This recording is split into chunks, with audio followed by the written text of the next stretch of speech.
자, 개헌에 끝까지 반대하고 있는 지금 자유한국당 이야기를 잠깐만 하는데 지금 보니까 광역 후보들을 모아서 면접을 봤더니 쓸만한 사람이 없는 거예요. 나와가지고 박종희 같은 사람들은 홍준표 때문에 당이 선거가 안 된다고 대놓고 디스할 정도였으니까.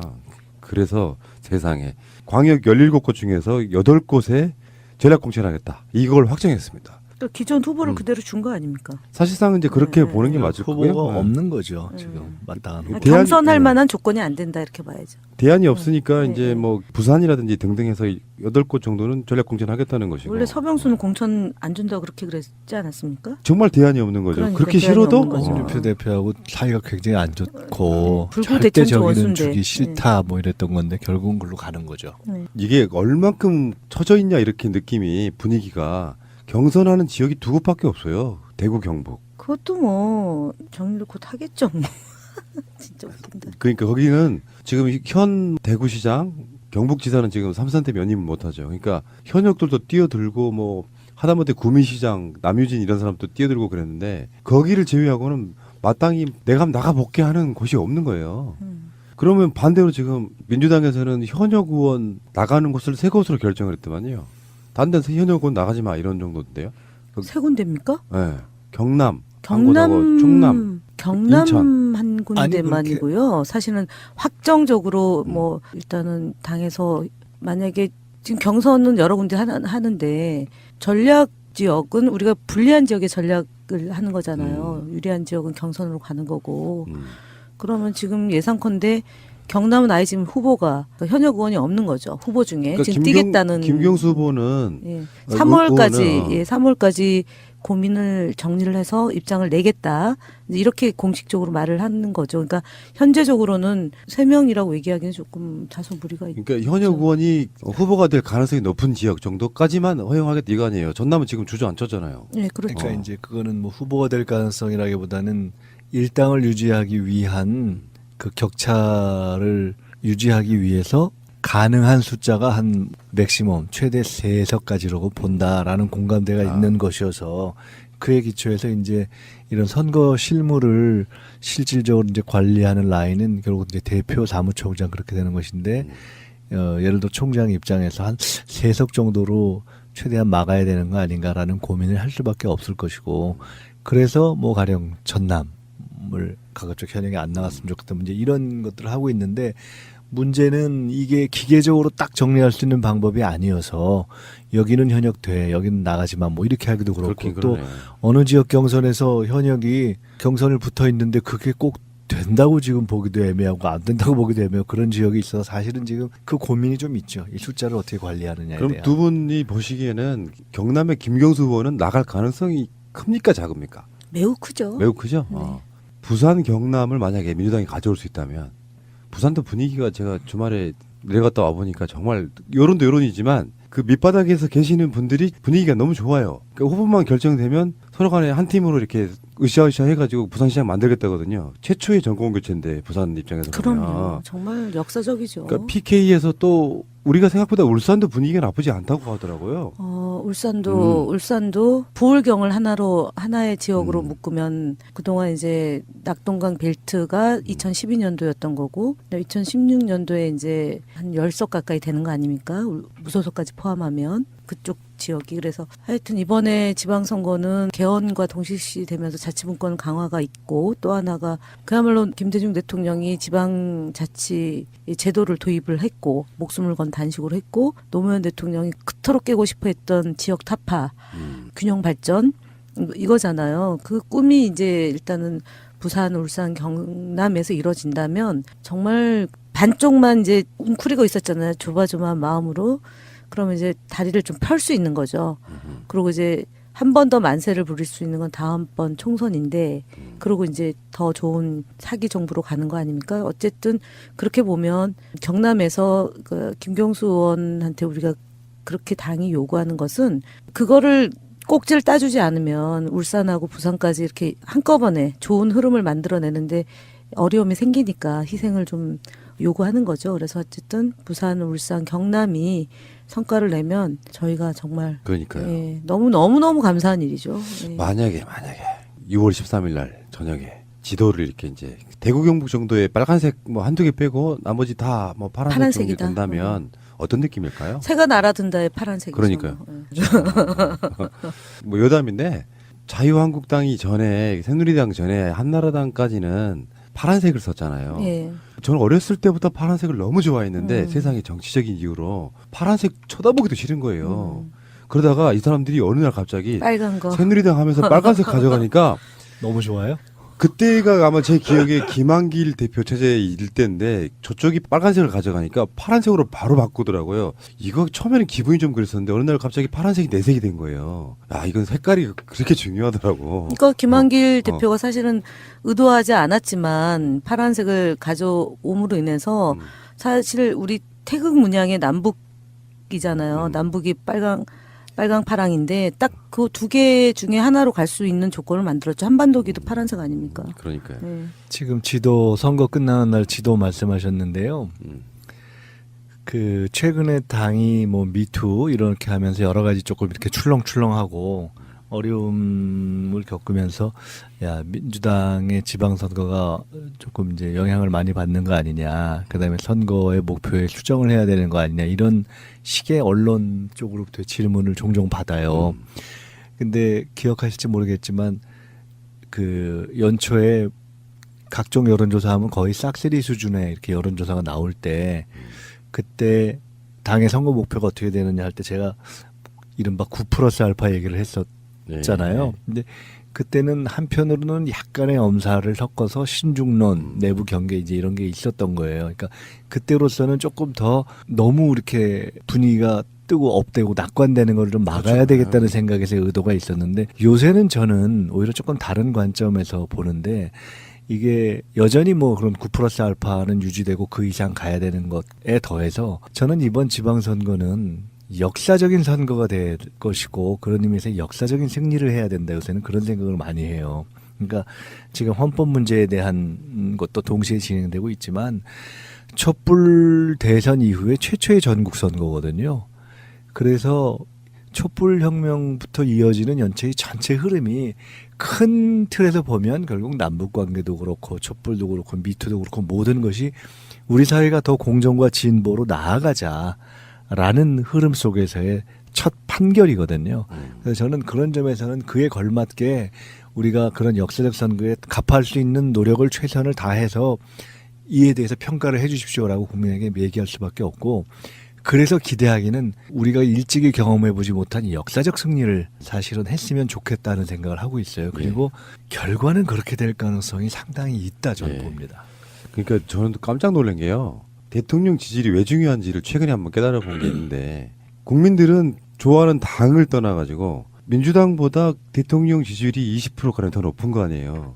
그 이유 중에 하나는 좋은 나라가 돼야 된다는 기본적인 국민들의 생각이라고 저는 보거든요. 대통령을 지지하면서 뭔가 내가 찍지는 않았지만 대통령에 의해서 나라가 좋은 나라 됐으면 좋겠다 하는데 여당의 악재가 터졌을 때 실제로 지지를 뺀다 이런 것보다는 그 지지율이 빠질까 봐 더 지지하는 그런 느낌이 결집을 있었어요. 하는 거죠. 네.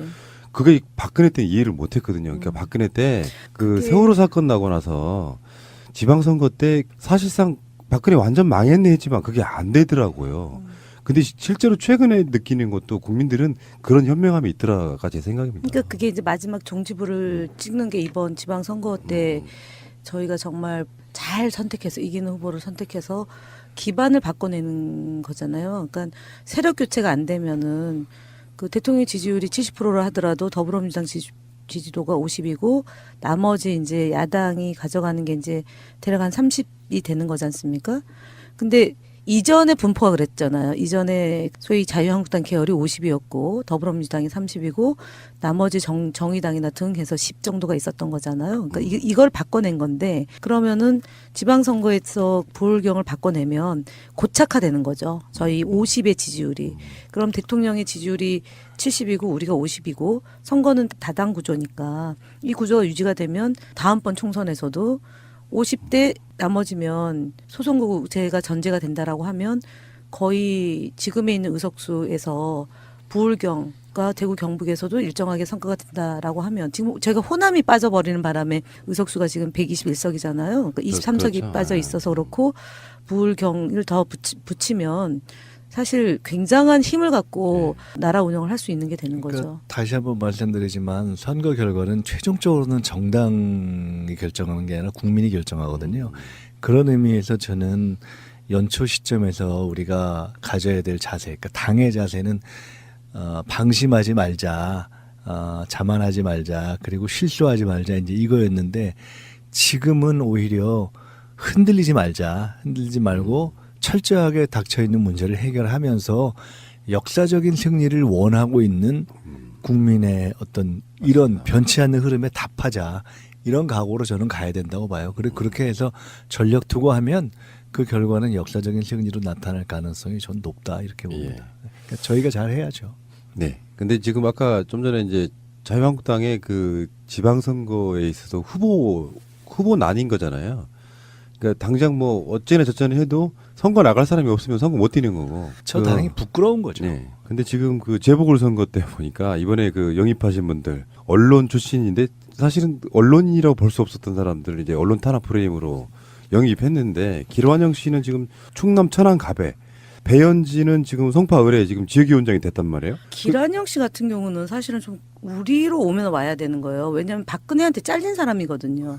참. 근데 박근혜한테 잘렸는데 어떻게 잘린 정당에 또 들어가가지고 후보가 되는지 진짜 이해가 안 되는 스타일이고 뭐 배현진 지난번에 잠깐 얘기했지만 어떤 분이 뭐 유명한 분이다 그랬더니 악명 높은 분이지 어떻게 그게 유명하냐라고 얘기를 했는데 제가 볼 때는 배현진 아나운서 같은 경우는 지금은 그렇지만 후보까지 못 갈 거라고 봐요. 정글 같은 곳에서 시점이 뭐 지역위원장 정도를 준다고 하면 공천도 하겠다는 의지에 가깝잖아요. 그러니까 뭐 전략 공천 주겠다는 건데 지금 앞으로 80일이나 남았는데 그 안에 이분이 했던 행적이 별로 지금은 이제 국민들 앞에 충분히 소개가 안 됐잖아요. 내뱉은 말 갖고도 다른 사람을 한다고 해도 뭐 크게 지지율의 차이가 없을 거여서 글쎄 잘 모르겠어요. 그러니까 뭐 후보가 될지 안 될지 자체가 큰 의미가 없는 거 아니에요. 정치적인 경력도 없고 뭔가 그 경험도 없는 사람이 송파 같은 노른자의 땅에 그냥 내리꽂히는 상황이 되면 거기서 준비하던 사람들에 의해서 무너져요. 결국에는. 그래서 결국에는 배현진이 후보가 못 될 가능성이 제가 100% 공감합니다. 지금 유영아 씨가 이 지역 아니었나요? 그랬죠. 그러면 박근혜 대통령을 위해서 그렇게 헌신하고 희생하신 분을 전략 공천을 해야지 이게 뭐 하는 정당입니까? 그러네 진짜. 유영아를 전략 공천을 변호사? 해야죠. 네. 유영하를 공천을 못해서 결국은 최명길이 된 건데. 그러니까요. 그런 거죠. 그리고 이분이 그리고 박근혜 대통령을 보호하기로 했잖아요. 그러니까 왜 한 입으로 여러 말 합니까? 또 홍준표. 출당당한 분이라서 뭐 복잡하고 골치 아프네요. 누가 출당을 그래요. 당해요?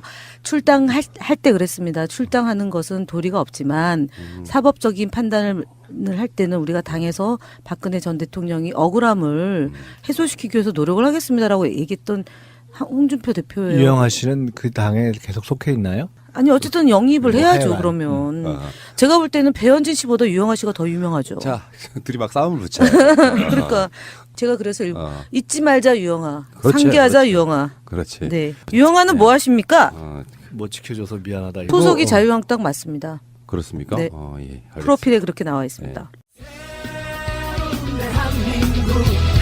완전한 대한민국 문재인과 손잡고 다시 하는 우리 대한민국 끊지 마세요. 끊지 마세요.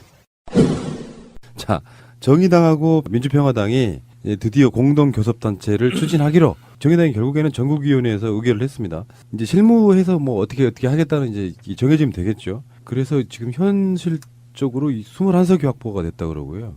민주당한테는 사실 좋은 점이 더 많은 상황인 거죠. 아무래도 밤이당 하나 있는 것보다는 근데 원내교섭을 할 때는 그 상대가 적은 게 대화할 여당 때는 입장에서 그럴 수 있다. 여당에선 그런데 아무래도 이제 밤이당하고 자유한국당은 초록은 동색이지만 이번에 민평당과 그 정의당의 원내교섭단체의 원내대표가 어느 분이 되냐에 따라서 전선이 2.5 대 1.5로 될 수 있지 않을까요? 플러스 마이너스 다 있는데 원내 협상이 복잡해지는 측면도 있고 비교적 그래도 이렇게 공동 보조를 할 수 있는 것이 반반이 돼서 또 좋은 점도 있고 그런데 어쨌거나 현실적으로 정의당과 평화당에 속해 있는 분들이 저쪽으로 가거나 또 아니면은 지금 더불어민주당으로 직접 바로 뭐 이렇게 함께 결합하는 것이 어려운 상황에서는 그분들이 어차피 존재하는 것인데 일정하게는 억지력으로 작용하게 된다는 점에서는 큰 틀에서 보면은 뭐 크게 나쁠 건 없는 것 같습니다. 정의와 평화, 평화와 정의 이분들이 사실상은 24석 정도 가진 거거든요. 지금 바른미래당에 지금 그 3명, 세 명 비례대표 3명 포함하면은 있으니까요. 네. 그 정도면 힘을 좀 일단 갖는다고 보고 저쪽이 27석밖에 안 되는 거예요. 사실상 바른미래당에. 그 바미당에 소속되어 있는 국회의원 한 분이 네. 민주평화당의 대변인으로 임명. 그건 진짜 거매지긴 해요. 진짜 너무 심하죠. 근데 뭐 그 정도로 저는 대변인도 있고 연구원장도 아닌가? 맞아요. 그렇죠. 예. 출당시키겠네, 거기다. 아니 보면서 스트레스 받는 것보다는 그냥 내보내주면 되는 거지. 출당시키겠어요. 예. 근데 정의와 평화 이 모임은 이중대란 소리 듣기 싫고 그래서 지금 이번 개헌 문제만큼은 또 문재인 대통령 정부에 하지 말고 국회에서 하자고 지금 던지지 말라고 이렇게 일단 참 그 정치인들 신기해요. 아니 대통령의 고유 권한을 왜 막고 나섭니까? 헌법 정신에 아니, 있는 걸. 그러니까 이중대란 소리 듣기 싫으니까 하는 아유, 제스처처럼 보이거든요. 무슨 이중대 삼중대가 그렇게 아니 중요하다고. 대통령 지지율이 좀 묻어가면 훨씬 더 좋잖아. 아니 그러니까 그것도 있지만 헌법 정신을 왜 스스로 훼손합니까? 헌법에 대통령이 제한 발의권이 있는데 왜 그걸 못하게 해요? 네. 그러고 정치권이 그 나름대로 국민들의 신망을 받고 있다면 그런 소리가 국민들로 박수 받지만 지금은 대통령의 신뢰도가 훨씬 높은데. 그런데요. 지금 이제 사당 체제가 됐다 그러는데 저는 사당 체제가 오래 못 갈 거라고 보는 게 바른미래당이에요. 지금 이거 바른미래당은 사실 컨벤셔널 거도 없고 지지율은 더 떨어지고 7%. 예, 욕은 욕대로 먹었는데 후보도 못 내고. 그래서 결국에 나오는 이야기가 유승민 경기도지사 그리고 안철수 서울시장 출마설이 또 뜨고 있는 거 아닙니까? 두 사람이 나가지 않으면 분위기상 완전히 전멸할 가능성이 높은 상황이잖아요. 제가 그래서 얼마 전에 논평을 냈더니 뜻하지 않게 남경필 지사가 부르르 떨면서 예의를 갖추라고 이렇게 하던데 혹시 보셨어요? 그러셨어요? 그게 뭐냐면은요. 이석연 전 법제처장을 자유한국당이 후보로 낸다고 전략공천을 한다고 그래서 제가 이석연 전 법제처장은 올드보이다. 그다음에 바른미래당의 후보를 돕기 위해서 사실상 선거연대 아니냐라는 의혹이 있다 그랬더니 그러면은 선거연대 아니다 이러면 되잖아요. 그리고 이제 이 이석연 법제처장이 문재인 대통령이 뭐 선출될 때 문제가 있는 방식이었기 때문에 임기를 단축해야 된다는 얘기를 했고 노무현 대통령한테는 그 행정수도 이전에 대해서 간섭법이라 그러니까 공부하시라라고 얘기했어요. 그래서 맞아요. 막말하고 정말 대통령 임기 단축하라는 것은 사실상 대통령을 인정 안 한다라는 것으로 해석할 수 있어서 막말 올드보이 했더니 예의를 갖추래요. 그냥 어그로꾼인데 산 내가 그러니까 보기에는. 남경필 지사한테 제가 이 자리를 빌어서 첫 번째는 그러면은 이석연 전 처장의 법제처장의 두 가지 말 문재인 대통령과 노무현 대통령에게 퍼부었던 저주를 동의하는 것인지 그다음에 두 번째는 예의를 갖추라고 하면은 먼저 대통령에 대한 예의부터 갖추는 게 또 예의 아닌가요? 그러니까요. 그거고 세 번째는 아니 남경필 지사가 느닷없이 이석연 법제처장에 대해서 왜 두둔하고 나오는지 혹시 뭐 지위를 변동시키려고 그러나 이런 생각도 좀 얼핏 들고 되게 좀 난감했어요. 그래서 제가 정말 하지 않았던 말 중에 하나가 수신제가 치국 평천하 하시라는 얘기 안 했잖아요. 우리가 그동안. 아이고. 남경필 지사는 그런 얘기 하시면 안 되죠. 그 양반은 지금 선거 컨셉이에요. 각종 방송 나가는 것마다 나 이혼했어. 내 자식 문제로 가슴이 아파. 그게 선거의 전략이더라고요. 아니 근데 그게 컨셉이라고 하지만 국민들이 볼 때는 거의 이제 막다른 골목에 가고 있다 이렇게 보죠. 아까 좀 전에 나왔던 그 박종희 씨가 했던 말이 있어요. 남경필로는 자유한국당 지지율보다 안 나오니까 내가 돼야 된다고 그러면서 이제 사적인 그 개인 뭐 개인사 이런 것들이 얘기를 하더라고요. 어쨌든 바른 미래당 같은 경우는 안철수가 이렇게 고집을 피워서 여기까지 사실 온 거고 이 상황에서 자기들의 전략이랄까 지금까지 공약 비슷한 건 지방선거에서 제2등의 당으로 올라서서 그 힘으로 사실은 보수의 대표 주자가 되겠다 이건데 이 상태로라고 하면 당을 만드는 의미도 없이 그냥 흐지부지 될 가능성이 전혀 있죠. 없죠. 예.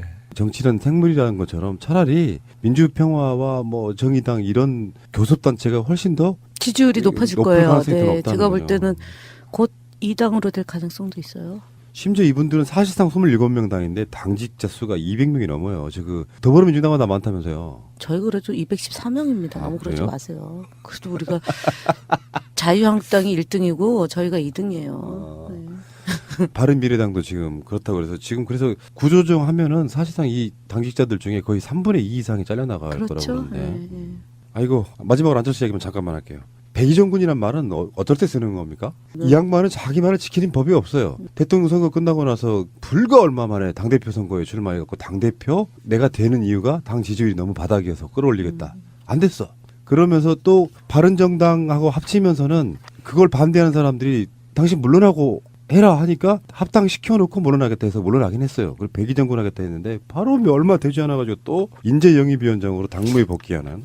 그걸 어떻게 설명을 하냐면은요. 안철수 대표가 카메라에서 사라지니까 바른당하고 국민의당이 합당은 했는데 유승민만 나오니까 그렇죠. 국민의당이 사라졌다. 그래서 민평당이 온전히 그 효과를 다 가져가니까 안철수 전 대표가 카메라에 등장해야지만 이게 바른과 국민이 합당한 당이다라는 걸 상징적으로 보여주겠다라는 건데 그러니까 너무 웃기는 거죠. 그러니까 결국은 안철수를 필요로 하기 때문에 순간 사라지고 나타나고 이런 당대표를 제가 말씀드렸지만 당대표를 안 하는 거는 지방선거 참패에 대한 책임을 지지 않으려고 당대표에서 물러난 거죠. 그러니까 인재영입위원장 정도로 하는 거고 그다음에 이제 참패할 거 아닙니까? 바른미래당이 참패를 하면 그다음에 정계가 출렁출렁 될 때 그때 이제 자유한국당과 모종에 뭐가 있을 때 홍준표 대표가 물러난 뒤에 그다음에 본인의 스탠스를 잡겠죠. 안철수 스타일로 보면 예를 들어서 사실상의 다스처럼 실소유주에 가깝잖아요. 그럼요. 그 개념이죠. 근데 지금 최고위원회의나 이런 당무회의 같은데 이제 이 양반이 인재영입위원장으로 딱 앉아 있는 상태가 되면 안철수의 아바타인 박주선 같은 경우에 무기회가 좀 더 쏠리는 측면도 있을 것 같고 그러면서 모양새도 좀 이상하고 그러다가 인재영입위원장인데 사실상은 서울시장 그 당내에서는 유력한 후보가 돼버리고 뭔가 굉장히 복잡하게 꼬이는데 이런 걸 이름하여 정신승리라고 하거든요. 계속 잘 될 거야 하는데 잘 될 가능성은 없어 보이니 왜 정당이라는 게 그런 거잖아요. 의석 하나도 없어도 다음 선거 때 의석이 막 생길 것이 예상되는 분위기는 좋은데 이게 선거를 치를 때마다 쪼그라드는 분위기면 이게 언제부턴가는 나중에 가장 안철수를 따랐던 국회의원들에 의해서 안철수는 끌어내릴 가능성이 높아 보여요. 책임론 때문에. 그 폭풍 전야 아닙니까? 근데 안철수 대표가 걸었던 길을 보면 처음부터 뭐 어느 시기까지는 그냥 아예 쉽게 생략하고 새정치연합에서 안철수, 김한길 이렇게 있다가 결국 그것이 이제 깨지고 나가서 또 뭐였죠? 안철수 천정배였나요? 어떻게 돼요? 누구누구 공동대표였죠? 안철수 천정배였죠. 천정배였다가 국민의당. 그 다음에는 누구였죠? 하여간 그런 식의 계속 하는데 박지원. 하여간 그게 이제 계속 깨지고 바꾸고 깨지고 바뀌고 그러잖아요. 이제 지금은 이제 안철수 유승민이었다가 다시 이제 뒤로 빠진 것인데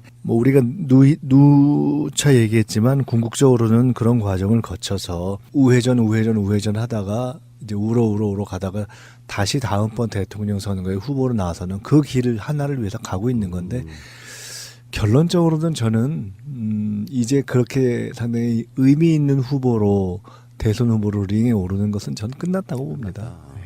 자, 안철수 씨는 지금도 정신승리하고 있을 거예요. 뭐라고 하냐면 나이가 젊어서 끝났다고 좀. 아니 의미 있는 후보로 오르는 거죠. 그러니까 이게 본인이 깨닫는 순간이 오면 정치 은퇴거든요. 사실은. 아까 그런가요? 제가 봤을 때 안철수 씨의 정신 승리는 뭐냐면 이렇게 생각하고 있을 거라는 거죠. 새정치라는 게 참 힘들구나. 쉽게 풀리지 않는구나. 하지만 나는 이걸 이겨내고 새정치의 최고봉에 오른다. 이런 식의 계속 정신 승리할 건데 벤치마킹을 아마 YS로부터 찾을 겁니다. 본인만 모르는 새정치의 현실인 것 같습니다. 알면 알수록 어렵고요. 힘드네요. 보니까. 정치 안 하기를 얼마나 잘했구나.